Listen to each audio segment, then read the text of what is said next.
Et ça, c'est la base. C'est que ce qui est important, tout ce qui est important, voilà, c'est la volonté du Seigneur.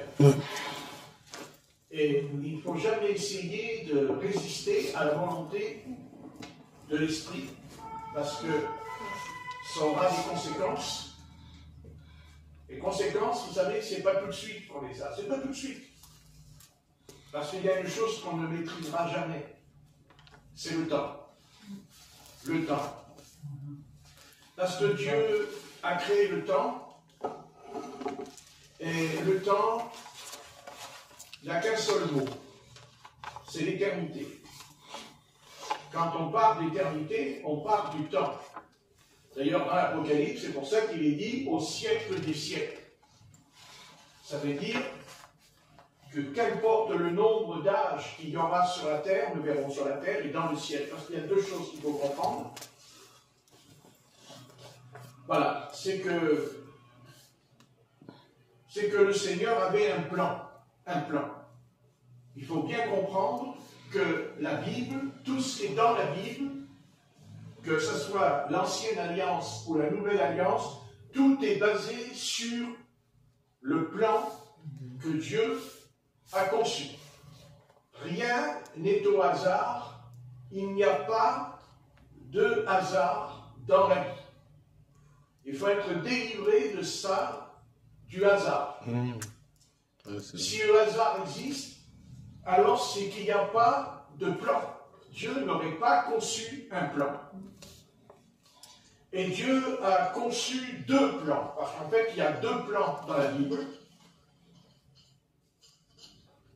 Donc, le premier plan que le Seigneur a conçu, c'est pas sur la terre. Il n'a pas conçu son plan d'abord sur la terre. Il a conçu son plan d'abord dans le ciel. Dans le ciel. Et tout ce que Dieu a conçu dans le ciel a été conçu, bien entendu, avant même que Dieu ait créé le ciel.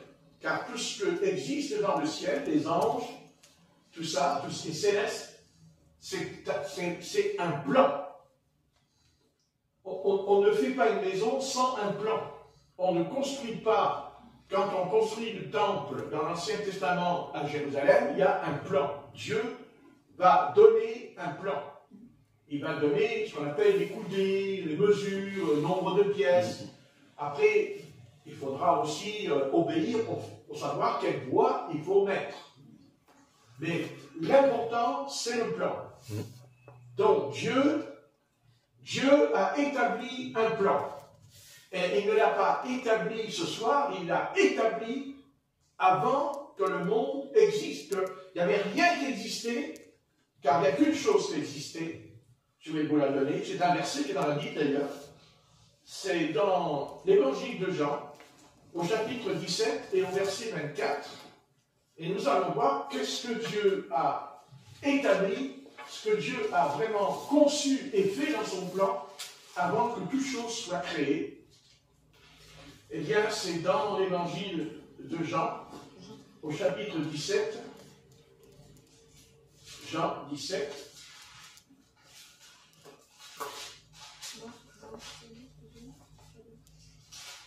Jean 17 et verset 24.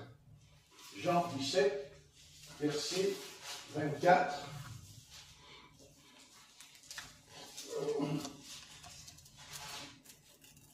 Voilà. 23.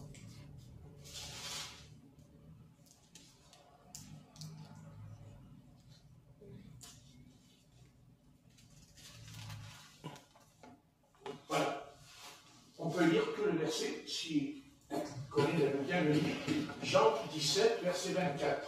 Père, je veux que là où je suis, ce que tu m'as donné soit aussi avec moi, afin qu'ils voient ma gloire, la gloire que tu m'as donnée parce que tu m'as aimé avant la fondation du monde. Voilà, et bien, voilà un petit passage étonnant. Ici, Jésus de Nazareth, en tant que fils de l'homme, est en train de prier. Et dans sa prière, eh bien, il nous dit cette phrase.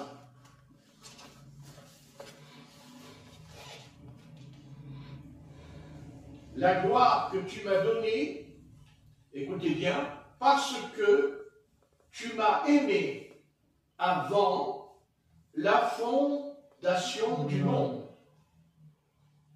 Donc, s'il n'y a pas de prédestination, il faudrait que les pasteurs, là, tous les pasteurs qui combattent la prédestination aujourd'hui, il faut qu'ils passent par ce texte. Parce que là, ça coupe carrément ceux qui doutent. Parce qu'il est parlé, là, il nous est parlé du Fils de Dieu. Il est parlé de son Fils. Et son Fils, il nous est dit que tu m'as donné, qui dit afin qu'il voie ma gloire, la gloire que tu m'as donnée, parce que tu m'as aimé avant la fondation du monde. Tu m'as aimé avant. On ne parle pas de nous, là. Nous aussi, le Seigneur nous a aimés avant la fondation du monde, parce que c'est parce que c'est la filiation, c'est parce que c'est lui, le Fils unique. Et bien sûr, il y aura d'autres fils. Dieu a d'autres fils. Mais si le Christ, si Jésus, là, est prophète, il est apôtre, il est le Messie, nous pensons que ça s'est fait dans le présent, que quand il est venu. Mais ce n'est pas ce que nous dit l'apôtre Jean. Il nous dit, tu m'as aimé avant la fondation du monde. Donc Jésus existait avant la fondation du monde. Et qui n'a pas existé quand il est venu dans le sein de Marie. Ça, c'est pas vrai. Jésus existait avant la fondation du monde. Ça s'appelle l'éternité, c'est-à-dire l'éternité qui est dans le ciel. Dans le ciel. Maintenant, il y a une deuxième éternité. Ça, c'est sur la terre. Alors, quand est-ce qu'il y a eu la première éternité? C'est quand il dit, au sujet de son Fils, il dit bien, tu m'as aimé avant la fondation du monde. C'est-à-dire que c'est avant la fondation du monde. Qu'est-ce qui s'est passé avant la fondation du monde? C'est passé quelque chose. Quelque chose dans l'infini de l'éternité. Par exemple, on prendra dans Jean, chapitre 1, parce que l'éternité, dans le ciel, n'a pas de commencement. Il n'y a pas de commencement, parce que c'est l'éternité.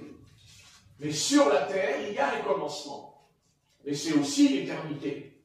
Mais il y a un commencement. Donc, dans l'évangile de Jean, au chapitre 1, il nous est dit ceci. Chapitre 1. Au commencement était la parole, et la parole était avec Dieu, et la parole était Dieu. Au commencement était la parole. C'est-à-dire que c'est la parole, le Verbe qui a créé le monde dans lequel nous vivons ce soir. Amen. Vous voyez? Là, il y a un commencement. Vous voyez? Mais pour ce qui est du ciel, il n'y a pas de commencement et il n'y a pas de fin non plus. Il n'y en a pas. Et pour cela, pour que nous puissions justement être infinis, c'est-à-dire que nous allons exister éternellement, il a fallu que le Fils de Dieu, son Fils, a été aimé, que son Père Céleste a aimé son Fils avant que le monde fût. C'est-à-dire le monde dans lequel nous vivons. Donc il y a bien deux éternités. Le problème, c'est que Voyez, vous savez,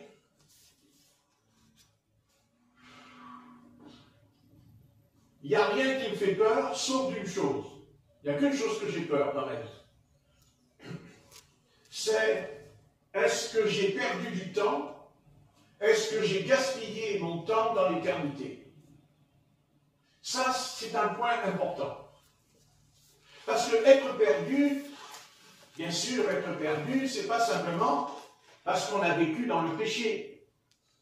Être perdu, c'est ne pas être, comment on expliquer, ne pas être la filiation du Fils.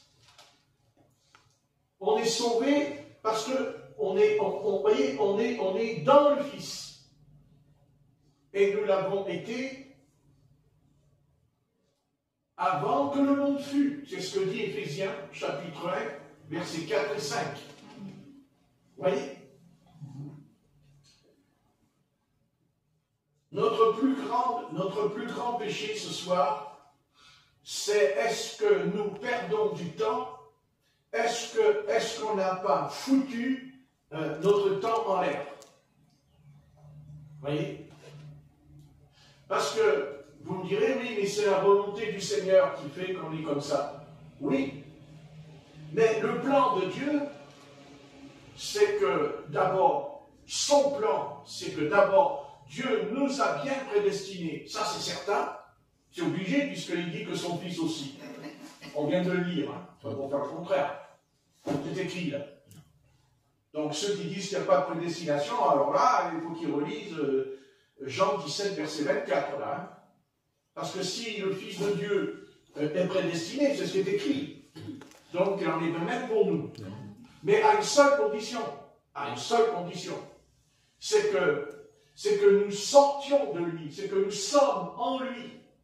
Et c'est ce que Dieu avait tout prévu. Dieu avait prévu que pour être son fils ou sa fille, il fallait qu'il nous place en Christ. Le plan de Dieu, quand on dit le Christ, c'était avant déjà que c'était le Christ. Christ n'est pas devenu Christ, il a toujours été Christ. Amen. Voyez? Et ce plan-là n'a pas été établi quand il est venu sur la terre. Non, c'est avant. Tout a été préparé. Mais j'aime bien rester dans le temps et dans le présent. Et on va pas essayer de vivre dans le passé et on ne veut pas non plus vivre dans l'avenir parce qu'on ne le connaît pas. Ça, c'est les médiums qui font ça. Et puis ils se trompent de toute façon. C'est pas parce que de temps en temps, ils ne se trompent pas que, vous savez, ce qui est important, c'est pas ce qu'on prédit, c'est savoir par quel esprit on parle, par quel esprit on est animé. C'est ça qui est important. C'est par quel esprit tu vas prophétiser. Voyez? Donc, je veux simplement expliquer que Dieu, dans sa parole, a établi un plan pour les derniers jours. Et ce plan, il est dans la Bible. Mais, vous savez, la plus grande difficulté qu'il y a dans ce livre, au travers des hommes ou des femmes, c'est d'obéir. C'est d'obéir ou de désobéir. Donc nous sommes capables d'obéir et nous sommes capables de désobéir. Vous voyez, Dieu a tout prévu. Tout est écrit à l'avance. Mais Dieu, dans la Bible, a placé un paradoxe. Il a mis. Et ce paradoxe semblerait contredire la Bible. Mais, vous voyez, voyez, Dieu est un être. D'abord, Dieu est esprit, mais Dieu, c'est aussi un homme.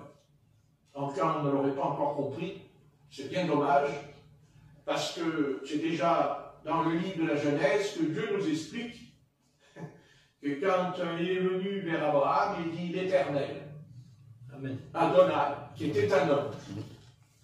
Donc il n'a pas eu besoin, bien sûr, il n'a pas eu besoin de naître et de venir dans le sein d'une femme pour venir, l'Éternel, avec Abraham. Il est venu, s'est présenté devant Abraham. Mais après, bien sûr, il viendra. Et il faudra qu'il prenne un corps semblable au nôtre. Évidemment. Évidemment. Voilà ce que Dieu va essayer de bien nous expliquer. Que Dieu veut s'adresser à l'humanité tout entière. Parce que l'enjeu, c'est plus, on n'est plus dans une récréation. C'est terminé. La récréation, c'est terminé. Les petites guerres, les révolutions, tout ce qui s'est passé, les épidémies, tout le bazar et tout. Bon, ok, c'est bon, c'est écrit, Matthieu 24, ça s'accomplit, on est d'accord. Bien. Mais Dieu a un côté où il nous explique dans sa parole, et il nous explique bien, et c'est dans l'Ancien Testament, il dit, si j'ai décidé, j'ai prévu de bénir une nation, de bénir un peuple, ou un homme.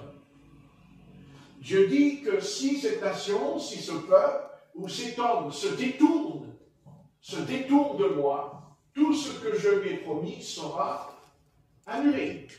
C'est écrit dans la Bible. Et il dit aussi de l'autre côté, il dira que quand il a prédit du mal sur une nation, mais que si cette nation change de comportement, se repent, Dieu enlèvera la malédiction. Donc c'est vrai qu'il y a la prédestination, on ne va pas dire le contraire. C'est vrai que Dieu a un plan, que Dieu a tout prévu. Seulement, vous voyez, Dieu, lui, il a quelque chose en lui. Nous savons que Dieu a créé la nature, les oiseaux, les arbres, les poissons, enfin, il a tout fait, c'est merveilleux. C'est extraordinaire. Mais Dieu a fait quelque chose qui est différent de tout le reste. Et d'ailleurs, c'est bien pour cela que Satan, c'est pour ça que Satan est rempli de haine. Cette haine, la haine de Satan, c'est pas envers les animaux qu'il a. Non. Satan aime les hommes, il hait les hommes. Parce que c'est le seul être au monde qui a la capacité, qui est capable, avec le secours du Seigneur, qui n'est pas dit de lui-même. Mais Dieu peut dire une chose à l'homme. Tu vois, voilà, je vais tout foutre en l'air. Je vais tout bazarder, tout casser, tout briser, tout, les nations, Israël, je vais tout foutre en l'air. La nature, les orages, les ouragans, les tempêtes, et tout. Allez, c'est fini, on est foutus. On va tous aller, allez, terminé. Eh bien, ce n'est pas vrai. Ce n'est pas vrai. Non, ce n'est pas vrai. Parce que, vous voyez, Dieu a un petit compte à régler avec le diable, un petit truc à régler avec lui. C'est que Satan a fait tomber l'homme, il le fait tomber dans le péché. Mais pourquoi il fait tomber Adam dans le péché? Pourquoi il l'amène à tomber? Parce qu'il voulait foutre le plan de Dieu en l'air. D'ailleurs, c'est la seule chose qu'il sait faire, foutre le plan de Dieu en l'air. Donc c'est vrai que Dieu avait un plan, c'est écrit dans la Bible, on ne va pas revenir, il n'y a pas de problème. Mais même si Dieu a décidé de nous envoyer la pommade sur la terre, mais Dieu dit au fond de lui, et ça il le dit, eh oui, si je trouve un homme il a dit. Je pardonne Jérusalem. Si je trouve un homme, je pardonne le péché de Jérusalem.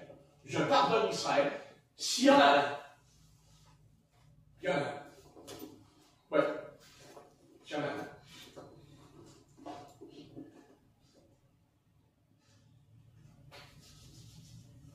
Le diable sait très bien, et il le sait, que nous pouvons, par nous-mêmes, être capables de changer le cours de l'histoire. Vous me direz, mais Dieu, il a écrit l'histoire. Oui, sûr qu'il a écrit. Mais Dieu, lui, il a créé un homme qui n'est pas comme les autres. C'est-à-dire qui ne ressemble pas au règne animal. C'est un être à part. Et Dieu est capable d'en faire aussi un animal, ce qui est arrivé au roi Nebuchadnezzar pendant 7 ans. Mais 7 ans après, il redevient un homme, les ongles coupés, les cheveux coupés, enfin tout le bazar, un homme, puisque c'était un animal. Mais on pourrait dire, oui, mais c'était écrit qu'il se serait un animal pendant 7 ans. C'était pas obligé qu'il soit dans cet état. C'est lui qui a choisi cette voie. Il a choisi ce chemin. Et l'adversaire est un être qui connaît la Bible. Et Satan connaît tant qu'on n'aura pas compris que Satan connaît la Bible, on ne va pas y arriver. Et pourtant, le Seigneur nous donne une preuve qu'il connaît la Bible, c'est quand le Seigneur Jésus, dans le désert de Judée, va être tenté, n'est-ce pas? Et, vous voyez, Jésus dit non. Il a dit non. Il aurait pu dire oui, mais il a dit non. Et nous pensons que quand c'est Jésus, le Fils de Dieu, il ne pourrait pas faire autrement de dire non, c'était le Fils de Dieu. Et lui, il peut dire non, nous on ne peut pas. Mais lui, il peut. Ce n'est pas tout à fait vrai. Parce que pour prouver à Satan, pour démontrer à Satan, parce que le diable, il s'est dit, ah oui, mais c'est normal qu'il me dit non, il a bien mangé. Ah, il a bien mangé, alors il a de la force pour me dire non. Mais Jésus, lui, il était intelligent. Il jette 40 jours et 40 nuits. Et là, le diable, il ne peut pas lui dire que c'est parce qu'il a mangé, qu'il a bu, qu'il est fort, qu'il m'a dit non. Eh bien non. Jésus de Nazareth, si nous pensons qu'il a jeûné pour jeûner, on se trompe. Jésus de Nazareth a jeûné parce que tout en étant le Fils de Dieu, tout en étant, comment il a grandi, voilà, il avait la sagesse, il avait l'intelligence, mais Jésus-Christ a compris, et ça il l'a compris, ça c'est certain. Il a compris qu'il était Jésus de Nazareth, qu'il vivait à Nazareth, qu'il était en Galilée, qu'il travaillait, il était charpentier, il allait à l'école, et tout ça, comme ce que faisons nous d'ailleurs, nous, tous les jours. Boire, manger, s'habiller, ça c'est le quotidien. Ça s'appelle la terre. On est sur la terre. Jésus a été au-delà de toute chose. Parce qu'il a compris tout de suite, et ça il a compris, que le monde dans lequel il était un monde méchant, ça c'est sûr, un monde mauvais, parce que il faut savoir aussi dissocier les démons, et dissocier aussi la méchanceté du cœur de l'homme. Parce que c'est pas parce qu'on a un cœur méchant qu'on a un démon, hein. Pas du tout. D'ailleurs, des fois, on peut être encore plus méchant que le démon, hein, les hommes. C'est sûr. C'est certain. Mais une chose est certaine, Jésus a bien fait les choses. Il a dit non, non, eh ben non. Là, je vais faire tout le contraire. Je vais faire exactement tout le contraire d'Adam. Je vais faire tout le contraire d'Adam. Là, je ne vais pas l'obéir à Satan. Je ne vais pas me soumettre à Satan. Et je vais lui résister. Et puis, je vais bien lui résister. Il n'y a pas de doute. Nous pensons que, voilà, nous, on est humains, nous, on est faibles, nous, voilà, on est pécheurs, c'est sûr, vous savez, quand on ne veut pas obéir à Dieu, on trouvera toutes sortes d'excuses pour s'en sortir. D'ailleurs, pas de problème. D'ailleurs, on est rempli d'excuses. Ne vous inquiétez pas. Quand vous appelez quelqu'un à la repentance, oui, mais je suis trop jeune. Oui, mais je suis trop mûr. Oui, mais je suis trop vieux. N'est-ce pas? Toujours des excuses. Toujours des excuses. Et aujourd'hui, vous savez, aujourd'hui, quand on se pose la question, mais pourquoi l'Église est dans un tel état? Mais parce qu'elle a toujours des excuses. Toujours des excuses. Il n'y a pas de problème. Toujours. Il n'y a pas de problème. On ne veut pas s'assumer et on ne veut pas prendre sa responsabilité.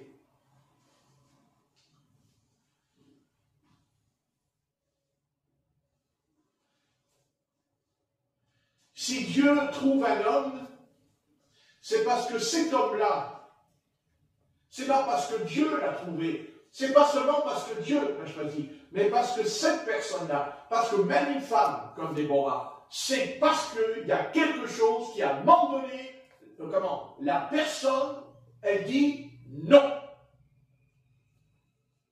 Et là, Satan, il convoque tout l'enfer. Ah, il convoque tout l'enfer. Ah, ça c'est le remue-ménage dans l'enfer. Et il dit, il y a un petit gars, là, un petit gars sur la terre, il commence à m'énerver. Le diable, il est en colère, il n'est pas content. Il dit, mais qu'est-ce qu'il a? Il est embêtant, ce petit gars. Bah oui, mais ce petit gars, voilà, c'est un pécheur, c'est un pécheur. Oui, je sais, il est pécheur, il est péché, tout ça, je sais. Mais il m'embête. Il m'embête. Ah bon? Mais pourquoi il t'embête? Il m'embête parce qu'il est déterminé. Parce qu'il a compris, en tout cas, il a bien compris, que même si Dieu a prévu là, tout ce qui est écrit dans l'Apocalypse, mais lui, il a compris qu'on peut changer le cours de l'histoire. C'est certain.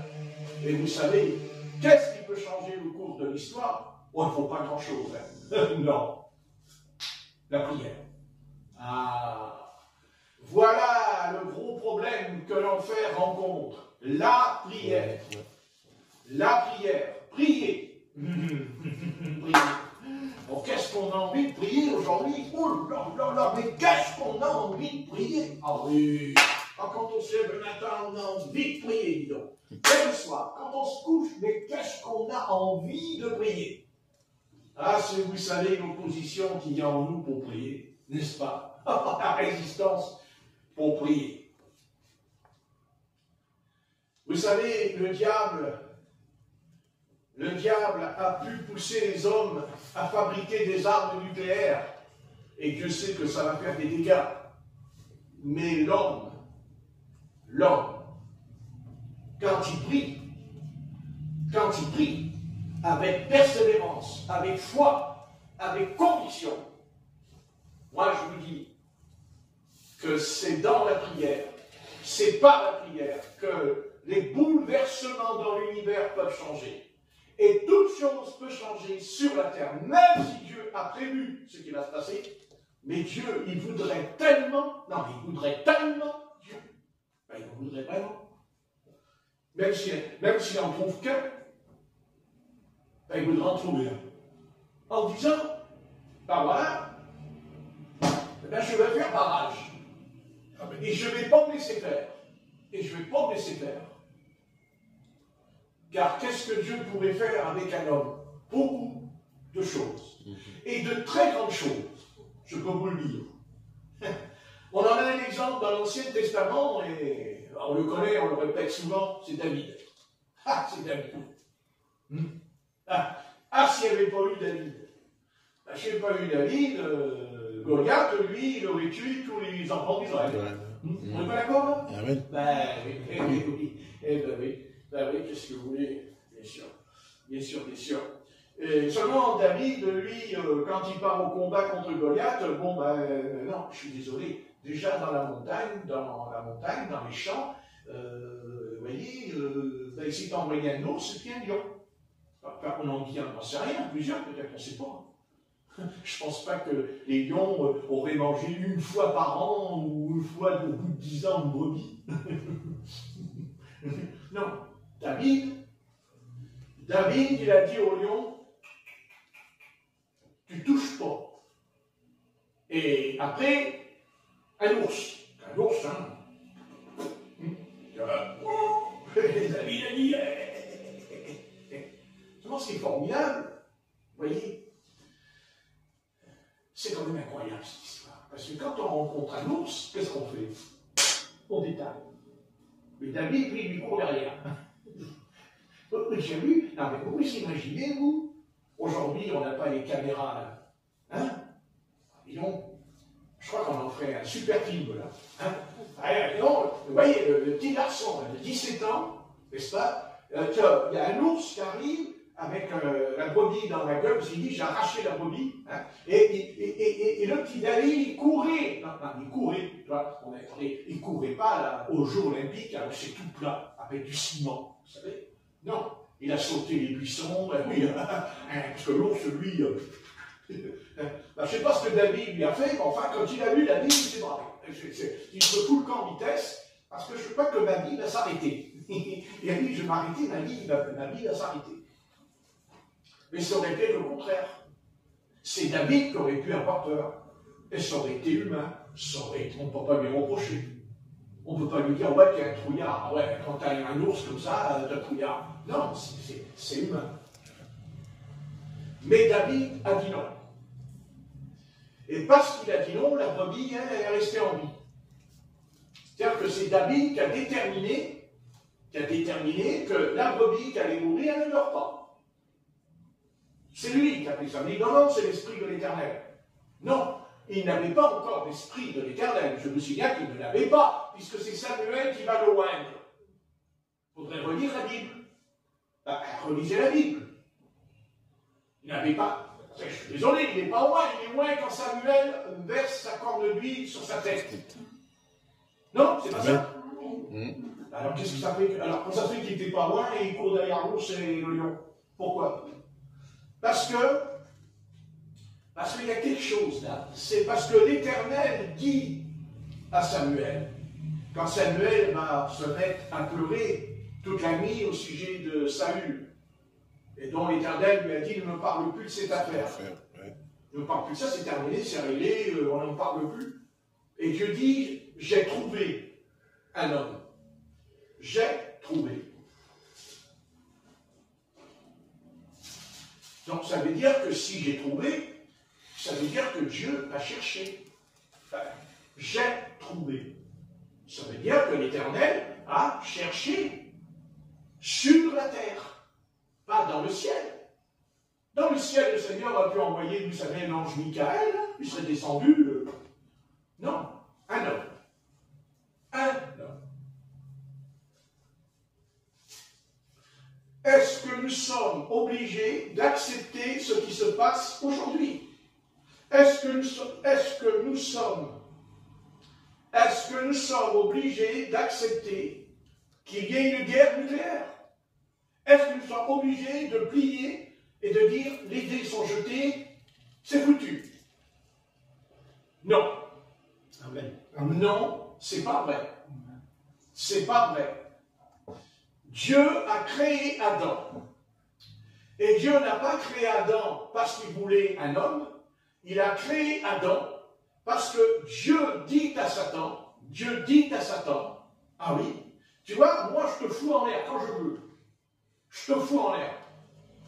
Ok, depuis la Genèse, il n'est toujours pas foutu en l'air. Hein? Ah ben non. Et même que Jésus est crucifié sur la croix, il est toujours en action, Satan, ce soir. Ah oui. Ah oui.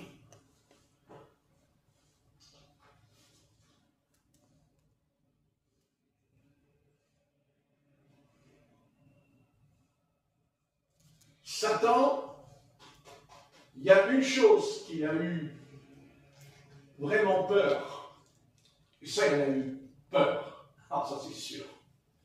C'est de l'Église primitive. Là, il a eu peur de l'Église primitive. Ah oui, il en a eu peur.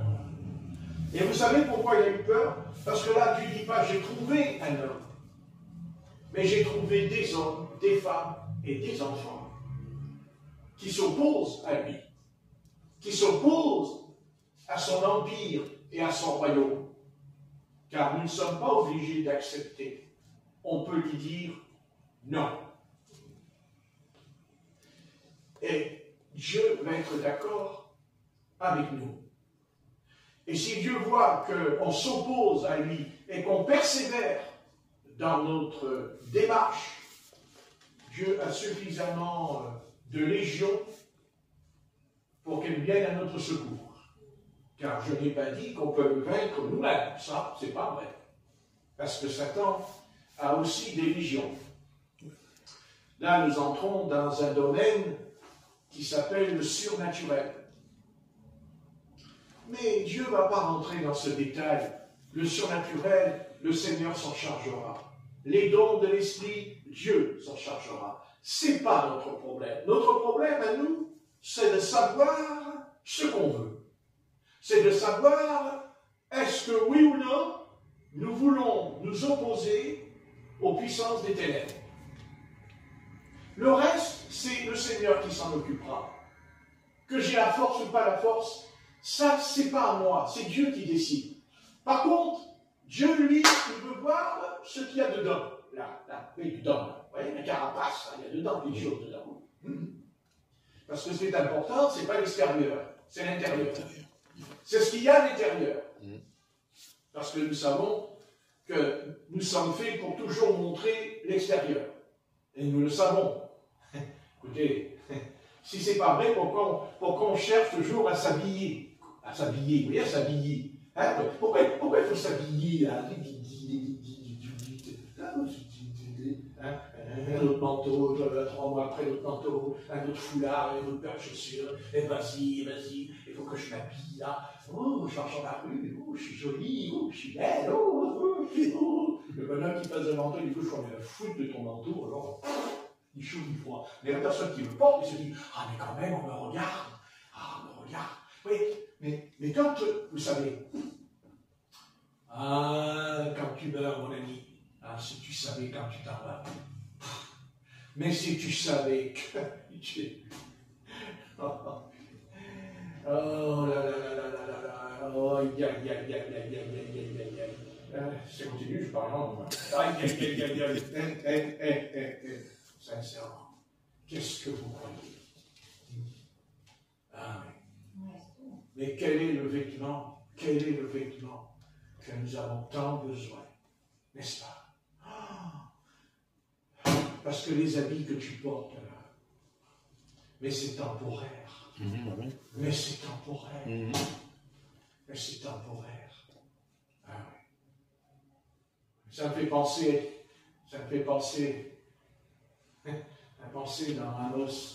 Amos et... Ah là là là là. Il dit, vous ne voulez pas bâtir ma maison. Il dit, vous vous occupez bien de votre maison, il dit, le prophète. Vous connaissez ce passage?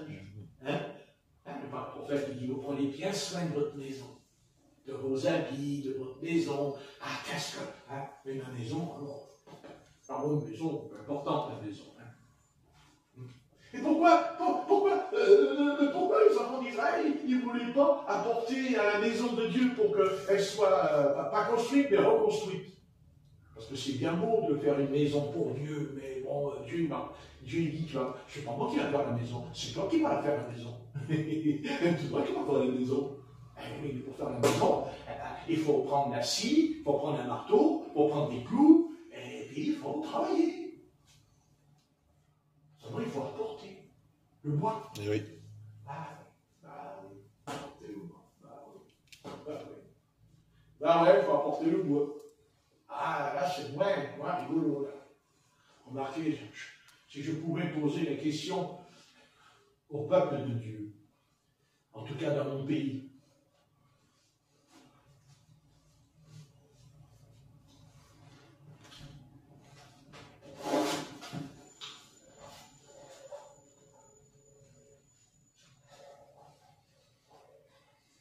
Et un manteau.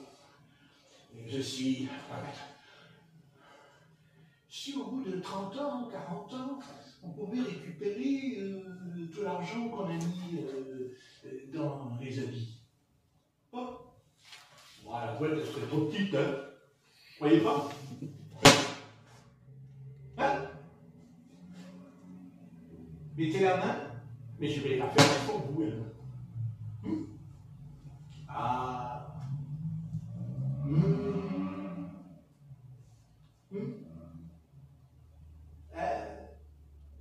Un oreille des millions. Oui. Seulement voilà. Voilà, la maison de Dieu, c'est pas trop important la maison de Dieu. C'est plus important nos maisons. Eh oui, c'est important notre maison. Ouais, très important.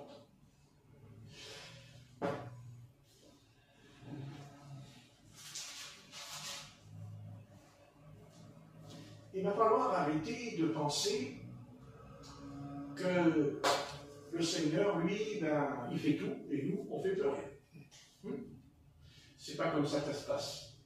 Vous savez, ce qu'on sème, on le récolte. Et vous savez, quand on dit l'Église, c'est la fin des temps, c'est fini, non.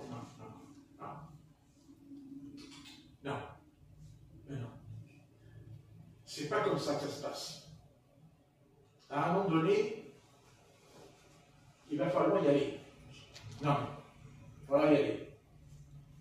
Mais vous savez, quand il s'agit de cérémonies, de tout ce qui se passe là, aux informations avec l'Église catholique romaine, là, il n'y a pas de problème, là, ça y va, là. Il y a tout, là, il y a tout. Mais ils ne servent pas le Christ.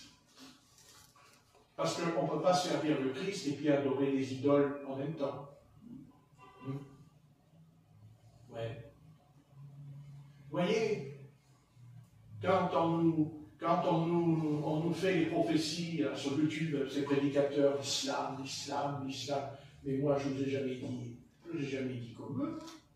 Moi je vous ai toujours dit que c'était l'Église catholique romaine. Vous n'avez pas vu ce qui se passe dans l'Église catholique là? Elle n'a pas vu. Elle n'a vu. Le nombre de baptêmes. Oui. Oh tiens, je croyais qu'elle était morte, l'Église catholique. Ah, l'Église catholique, c'est fini. Elle ne faut plus l'Église catholique. Ah bon? Ah bon? Tiens, c'est curieux. C'est pas les bébés qui prennent le baptême, là, c'est les adultes. Les adultes, oui. Ah tiens, on fait même à se poser une question. Est-ce qu'il n'y aurait pas un réveil dans l'Église catholique? Ben oui. Est-ce que ce ne serait pas eux qui sont en train de se réveiller? Hein? Ils se baptisent même par immersion. Ben oui, c'est comme ça, et c'est ce que je vous dis.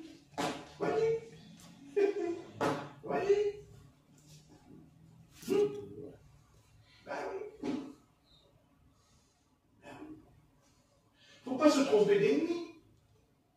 Parce que c'est joli, là, les petits trucs là, qu'on vous montre avec l'Église catholique tout à l'heure. C'est magnifique, la liturgie, tout le bazar. Oui. Et après, dans les coins, il y a Saint-Antoine, il y a la Marie, il y a toutes les statues autour. Mais qu'est-ce que Dieu a dit? Ah ouais? Non, mais qu'est-ce que dit la Bible à ce sujet?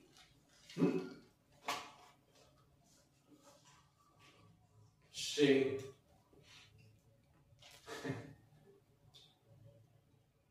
Croyez-moi, l'opposition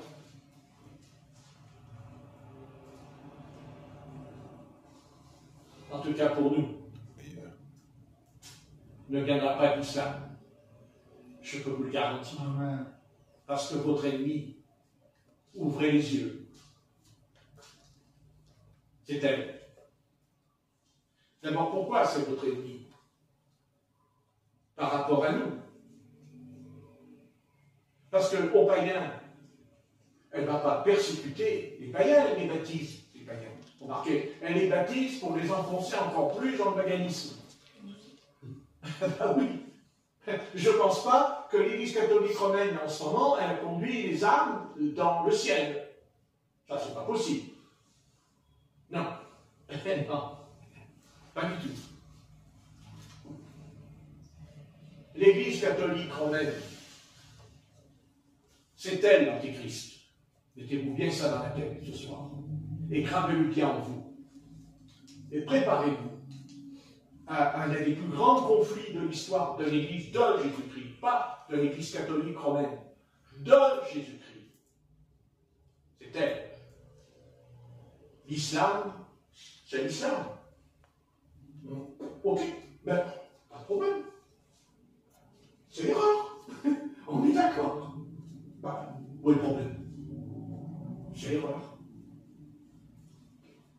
Mais l'islam, l'islam ne dit pas Jésus-Christ est le Fils de Dieu.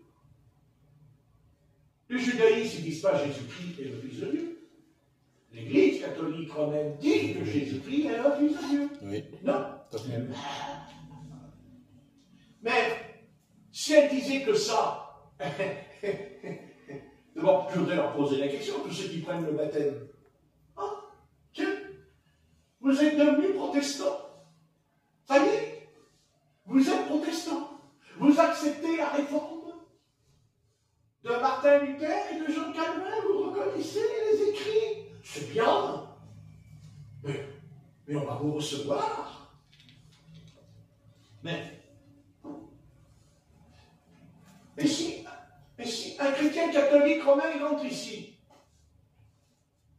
on va lui dire, asseyez-vous. Si vous avez faim, je vais vous préparer un poisson. Tout ça, c'est normal. Mais quand on va se mettre en prière, d'un seul coup, on va entendre Marie, Marie, Marie, pleine de grâce, de vérité, je te prie, Marie. Donc qu'est-ce qu'on fait, nous? On dit ah oui, oh Marie, oh Marie, oh Marie, oh Marie. Tiens, en 2 minutes, je suis plus protestant, dit. Je suis catholique. Parce que les protestants, ils reconnaissent Marie, mais d'accord, ok, elle est vierge, ok. Mais elle n'est pas immaculée conception. Non. Attends. Elle est sans péché, Marie. Si, c'est la doctrine. Oui. Sans péché. Oui. Ah oui. Alors, qu'est-ce qu'on fait? On dit Amen? Non. Alors si on ne dit pas Amen, elle va nous persécuter. Oui. À un moment donné, elle va nous rentrer dedans. Elle va dire attention, c'est une secte. C'est une secte. Moi, je leur dirais, la plus grande secte, c'est la vôtre. La plus grande secte sur la terre, c'est l'Église catholique romaine. Ah, c'est la plus grande secte. Écoutez, personne ne peut se mesurer à l'Église catholique romaine. Jusqu'à prier Judas pour les pardonner, pour les traîtres. Alors, tout inventé. Tout inventé. Et sans compter qu'elle est médium. Sans compter qu'elle est médium. Seulement, pourquoi elle est notre ennemie? Pourquoi? Parce que l'Apocalypse, chapitre 17, elle dit qu'elle est une prostituée. Une prostituée, c'est marqué. La prostituée. Prostituée, c'est pas une prostituée. Prostituée. On ne va pas aller coucher avec une prostituée, là, dans la rue. On ne va pas aller dans la rue, là. Je suis une prostituée. Elle est où, la prostituée? Oh, il n'y a pas de prostituée, là. Non, va sur Internet, là. Tu tapes le numéro, et le soir, il t'appelle. L'Église catholique romaine est une prostituée. Et tu n'as pas le droit de dire ça. Mais si j'ai le droit de le dire, parce que c'est le Christ qui l'a dit, qui est pour moi. L'Apocalypse qui l'a dit. Moi, je dis ce que le Christ a dit dans l'Apocalypse sur toi. Amen. Tu es une prostituée. C'est ça. C'est quoi une prostituée? Une prostituée, c'est quelqu'un qui couche avec tout le monde. Plusieurs. Et elle couche avec tout le monde.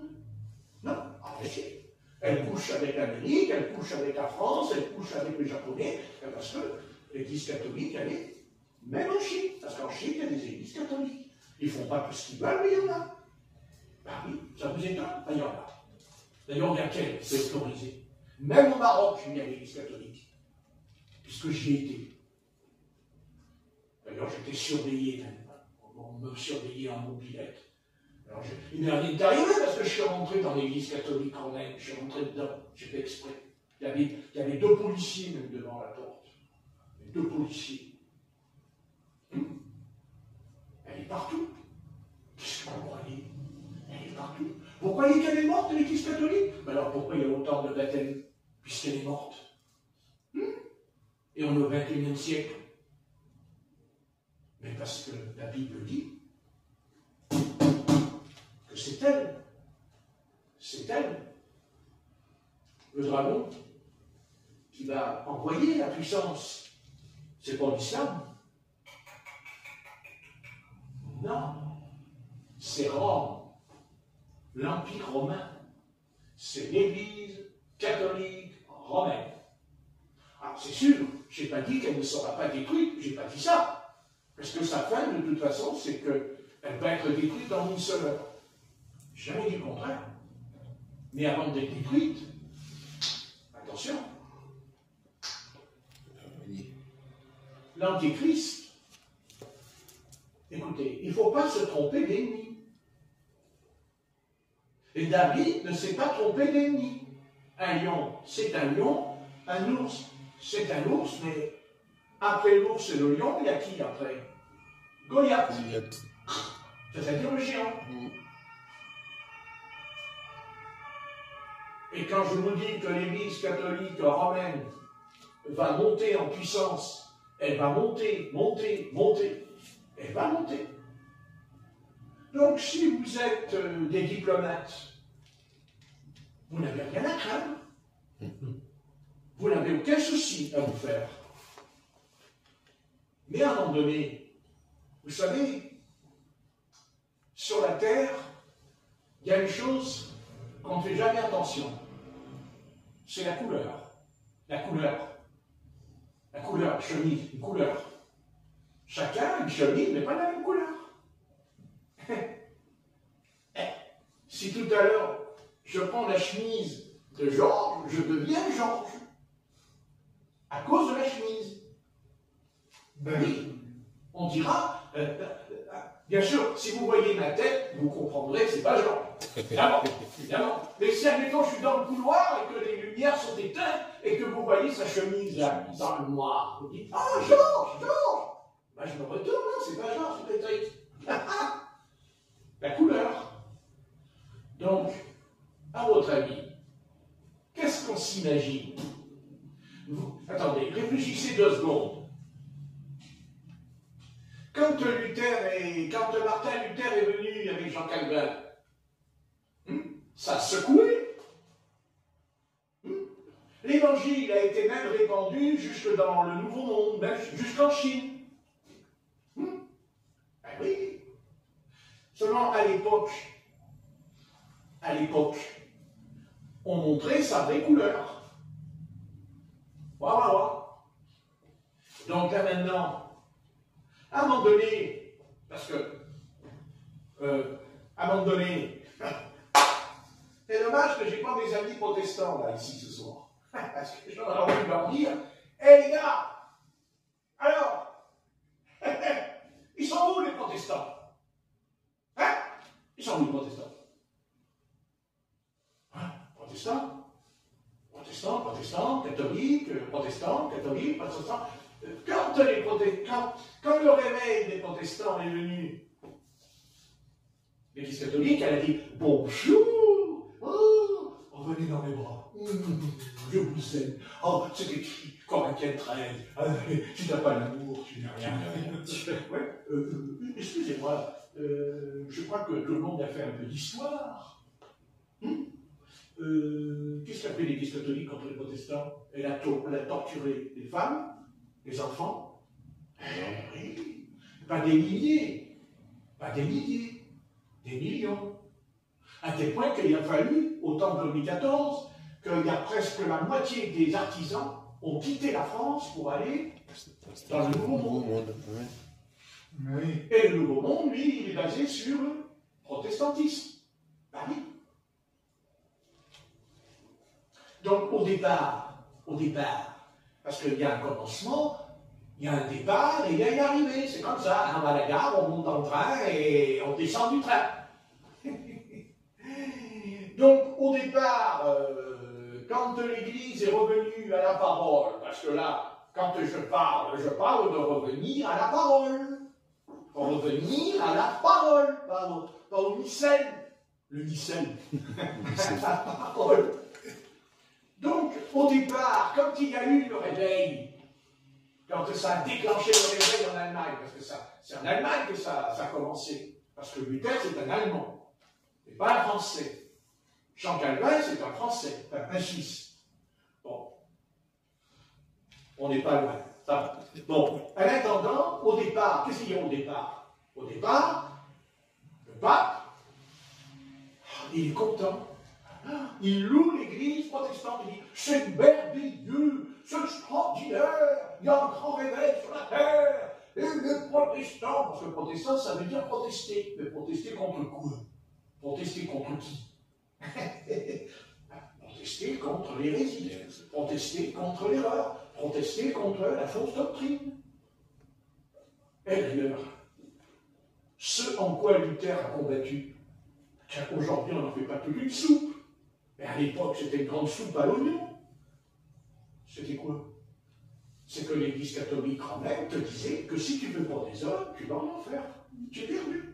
Ah oui, mais à notre époque, ça n'a pas le même effet, mais à leur époque, c'était terrible.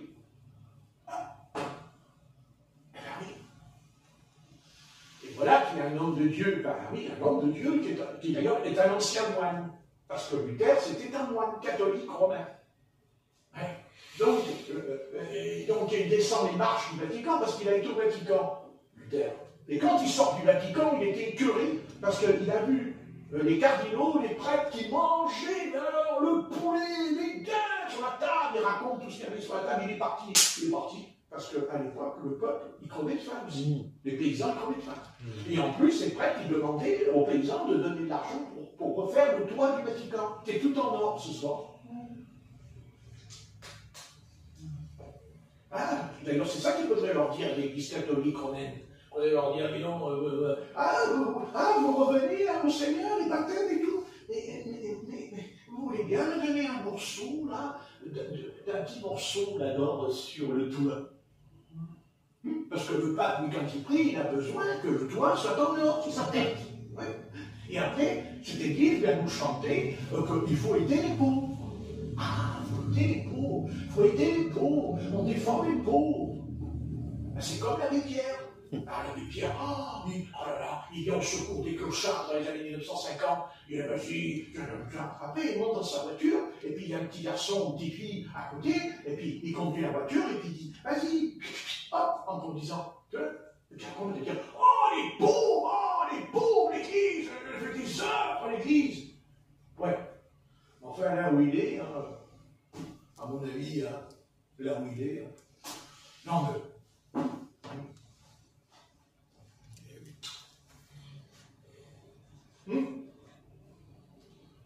Alors à la télé, vous avez pas vu, là, l'église catholique et tout, c'est la Pâque. Alors qu'il fasse attention parce que ça peut être la dernière Pâque aussi. Hein. Là, peut-être la dernière. Hein. Non, mais je ne veux pas faire le prophète de malheur. J'aime bien de temps en temps faire un peu prophète de malheur. Vous savez que ça me plaît. C'est ce qui me va le plus d'ailleurs. C'est pour ça que je suis toujours habillé en noir. Corbeau. Les corbeaux dans les plaines. Il faut arrêter de se voiler la face. L'antéchrist viendra là où personne ne l'attend. Et moi, je vous le dis, il sortira de Rome. Il sortira de l'Église catholique romaine. D'abord, je vais vous dire pourquoi. Parce que Satan, il veut le trône de Dieu. Le trône. Le trône. Et où est le trône? Où est le trône au sujet de Jésus-Christ aujourd'hui? Il est où le trône? Il est au Vatican. Non? Bah, écoutez, le gars il est assis dessus. Et ça fait combien de siècles qu'il est assis sur le trône? Ça fait 21 siècles. Vous voyez? Attendez, le seul empereur, le seul pontife qui perpétue son esprit sur la terre, c'est le pape. C'est le pape. Louis XIV, il est mort, Louis XVI, il est mort, Napoléon III, il est mort, Napoléon Bonaparte, il est mort, mais pas le pape. Oui, le pape, il est mort, mais l'esprit, la puissance de l'esprit, il continue. Il n'a pas disparu. Ok, je voudrais poser la question, où est l'esprit des protestants ce soir? Où sont les protestants ce soir? Où est l'église protestante? Et sans compter, où sont les branches? Ok, les branches, elles sont vraiment malades, les branches. Hein. Ok, si le tronc est malade, les branches, elles sont malades. Ouais. Mais comment l'église protestante pourrait-elle aujourd'hui reprendre l'église catholique romaine? Elle ne peut pas, puisqu'il y a des milliers de pasteurs protestants qui marient les homosexuels. My God, Jesus. Ah. Oh, j'ai plus d'oxygène. J'étouffe. Ah oui, mais c'est ce que je vous dis, il marie des jeunes filles dans l'assemblée. C'est lamentable. Eh oui. Mais pourquoi? Je vais me dire, mais pourquoi? Pourquoi l'église protestante qui a connu de si grands réveils, qui, à la base, a produit le réveil baptiste, pentecôtiste, méthodiste, qu'est-ce qui se passe? Je vais vous dire ce qui se passe. Mais parce que l'église protestante, c'est la fille de Rome. Parce que c'est marqué dans l'Apocalypse. Et ses filles, ça vient de le dire, et ses filles. Parce que quand il est parlé de l'image de la bête, mais c'est qui l'image de la bête? L'image de la bête. Les protestants. Les protestants. Parce qu'ils portent en eux l'image de la bête, par le baptême. Eh oui, parce que les protestants, ils baptisent aussi des enfants. Écoutez, c'est-à-dire, on va vous enseigner. Pas tous, mais ils baptisent les enfants. Ils croient dans la Trinité? Non. Ah oui. Tiens, ça c'est curieux. Ils croient dans la Trinité. On va m'expliquer à moi pourquoi les protestants croient dans la Trinité? Pourquoi les baptistes y croient dans la Trinité? Pourquoi les méthodistes croient dans la Trinité? Et pourquoi les pentecôtistes aussi y croient dans la Trinité? D'ailleurs, ils disent que si j'y crois, moi ils m'ont dit que si j'y crois pas, je suis excommunié. D'où vient cette doctrine? D'où vient cette doctrine? Comment ça se fait que Luther et Jean Calvin, comment se fait-il que dans leur écrit, ils ne parlent que de la Trinité? À chaque sujet, dans chaque prédication, ils ramènent toujours cette histoire de la Trinité. Toujours. D'où vient cet héritage? L'héritage, il vient d'où l'héritage? D'où vient la transmission de la semence? C'est Rome. C'est Rome. Et c'est pour ça qu'à un moment donné, ils vont tous se rassembler ensemble. Et c'est ce qui est en train de se mettre en place. Parce que c'est ça qui va se mettre en place bientôt. C'est qu'ils vont tous être ensemble.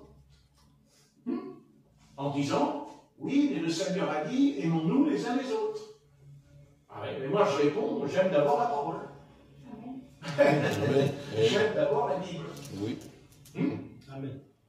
Parce que c'est ça la super église qui va venir. L'église puissante. Parce que quand on parle de l'ordre mondial, mais l'ordre mondial, nous pensons que c'est la politique, tout ça. Non. D'ailleurs, ça marche pas. Entre parenthèses. Oui. Parce que l'ordre mondial, c'est pas la politique. C'est Rome. C'est l'église de Rome qui rassemblera toutes les religions, même les Arabes, ils seront dedans. Tous ensemble. Et vous savez, ce n'est pas le prophète Mahomet qui est à la tête. Peut-être que le prophète Mahomet, dans la doctrine, va soutenir la bête, va aider l'Antéchrist. Bien sûr, il va l'aider. C'est ce qui est écrit à l'Apocalypse, les deux ensemble. Mais qu'est-ce qu'il commande? C'est pas le faux prophète qui commande. Non. Celui qui commande, celui qui est à la tête, c'est l'Antéchrist. Oui. Attention. C'est l'Antéchrist. Et c'est ça que Satan est en train de préparer. Parce que si Satan il réussit à rassembler l'islam, l'église de Rome, les protestants, tout le monde ensemble, ben alors là, nous avons affaire vraiment à Satan. Et pourquoi? Et à votre avis, comment il va les rassembler, le diable? Un coup de baguette? Non. Non, il va les séduire. Amen. C'est pas la même chose. Mais comment il va les séduire? Par quel esprit il va les séduire? Ah, voilà votre question. Ben, je vais vous dire. Parce que c'est écrit, il fera descendre le feu du ciel. Miracle. Oui, et voilà, exactement. Parce qu'il va imiter le Saint-Esprit. C'est ce qui se passe d'ailleurs chez les catholiques charismatiques. Ils parlent en d'autres langues. Ah oui, attendez, j'y étais, je connais. Ils parlent en d'autres langues. Mais à un moment donné, ils se mettent à parler en langue de Marie. De Marie en langue. Il y a eu un miracle aussi, là. Et les miracles aussi. Bien sûr. C'est ça. C'est ça la séduction. C'est pas la politique qui va vous séduire. Les affaires politiques, elles vont tomber à l'eau parce que de toute façon, de plus en plus, ils n'y croient plus. Excusez-moi, non, ils n'y croient plus. Ils en ont comme ça les humains de la politique. Donc il va bien falloir se tourner vers autre chose. C'est ça. Et le diable, il dit, voilà, mais moi j'ai la solution. Moi j'ai la solution. C'est-à-dire le pape. Peut-être pas celui-là, mais en tout cas, le pape, à un moment donné, il va monter au créneau. Et il va me dire, habitant de la terre, il va y avoir la Troisième Guerre mondiale, ça va tirer de tous les côtés, mais moi, je suis le souverain pontife.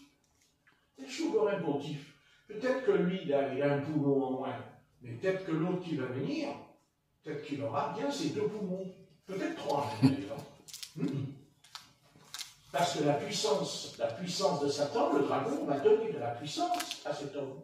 Cet homme, il va recevoir une puissance surnaturelle en lui. Ah oui, c'est ça qu'il faut arriver à comprendre. Il ne faut pas regarder le pape en tant qu'être humain. À un moment donné, ça ne veut pas dire que le pape n'est pas possédé, parce que, écoutez, il est possédé. Ben, c'est sûr. Et il est bien possédé même. Parce que tous les rois de la terre se mettent à genoux devant lui, pour commencer. Hein? Bon, donc il a une puissance. Il a quelque chose en lui de spécial, en lui. Oui. Ben, ça fait quand même 21 siècles qu'il a ça en lui. Mais là, le diable, c'est un malin. C'est-à-dire que le diable, il fait « Ah, je suis foutu. Moi, je suis cuit. » Oh, ben, je suis foutu. Alors, qu'est-ce qui se passe quand on croit qu'il est foutu? Qu'est-ce qu'on fait? On sait ça, non, il n'est pas foutu. Non. Ben non, regardez les informations. Il n'est pas foutu. Où elle est foutue l'église de Rome? Qui me dit que... Qu'est-ce qu'il raconte que l'église de Rome, elle est foutue? Pas du tout. Mais pas du tout. Seulement voilà.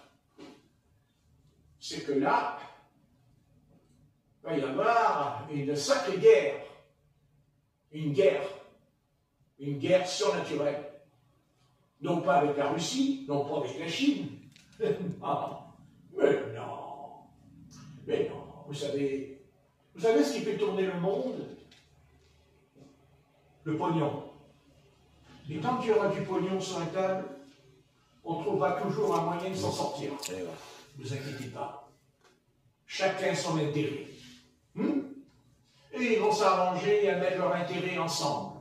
Parce que c'est bien gentil leur petite crise. Mais comme ils s'aperçoivent que le porte-monnaie est en train de se lier, à un moment donné, ceux qui dirigent la planète, ils vont faire comme nous. Ils n'auront plus rien dans le porte-monnaie. Ah oui. Parce que si ça explose, eux aussi vont exploser.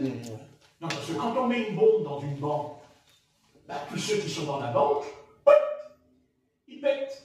Enfin, ils pètent les spectateurs. Ils pètent. Hein? Ça va rigoler. Hein? Non? Quand on met une bombe dans une banque, et tout le monde est dans la banque, et même si tu as un costume, une cravate en or, tu sautes aussi. Oui. Donc ils sont tous dans la banque en ce moment. Non, ils sont tous dans la banque. Et quand ça va leur exploser à la figure, vous croyez qu'ils vont dire « Ah oui, ça va nous exploser, qu'est-ce qu'ils vont faire ?» Oh, vous savez ce qu'ils vont faire. Oh. Ils vont faire exactement comme autrefois. Vous savez, quand un homme il venait vers une femme, vous savez, les femmes.